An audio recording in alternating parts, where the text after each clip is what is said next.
नवरात्रि में चौथे दिन माँ कूष्मांडा की पूजा का विधान है। माँ कूष्मांडा को ब्रह्मांड की रचनाकार कहा गया है।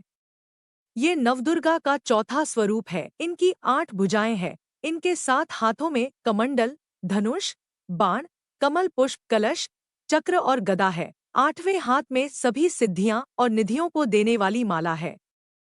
देवी के हाथों में जो अमृत कलश है, वह अपने भक्तों को दीर्घायु और उत्तम स्वास्थ्य का वर देती है। माँ सिंह की सवारी करती हैं, जो धर्म का प्रतीक है। भागवत पुराण के अनुसार माता कूष्मांडा का ये स्वरूप देवी पार्वती के विवाह के बाद से लेकर कार्तिकेय के जन्म के बीच का है।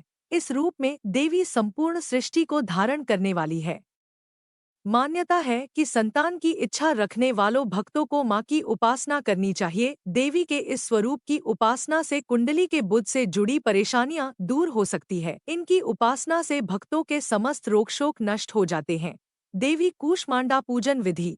नवरात्रि में इस दिन भी रोज की भांति सबसे पहले कलश की पूजा कर माता कूष्मांडा को नमन करें।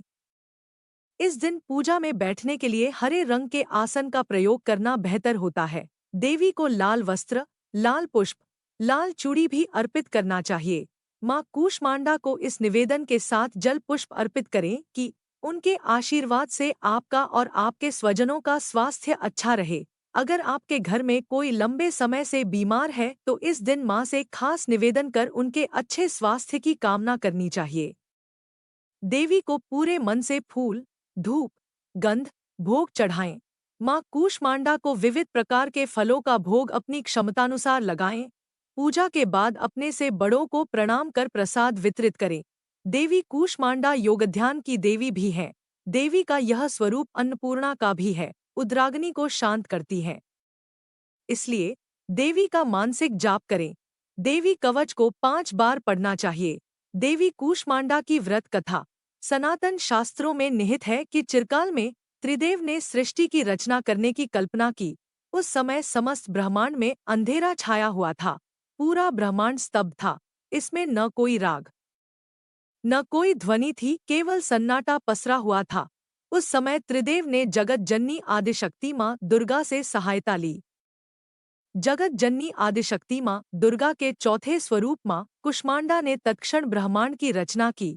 कहते हैं कि ब्रह्मांड की रचना माँ कूष्मांडा ने अपनी मंद मुस्कान से की। माँ के मुखमंडल पर फैली मंद मुस्कान से समस्त ब्रह्मांड प्रकाशवान हो उठा। ब्रह्मांड की रचना अपनी मुस्कान से करने के चलते जगत जननी आदिशक्ति को माँ कूष्मांडा कहा गया है।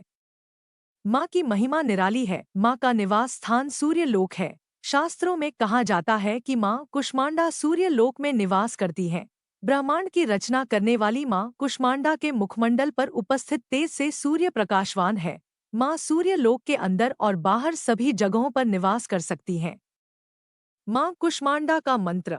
या देवी सर्वभूतेषु माँ कूष्मांडा रूपेण संस्थिता नमस्तस्य नमस्तस्य नमस्तस्य नमो नमः। सुरा संपूर्ण कलशन रुधिराप्लुतमेव च दधाना हस्तपद्माभ्या कूष्मांडा शुभदास्तु में।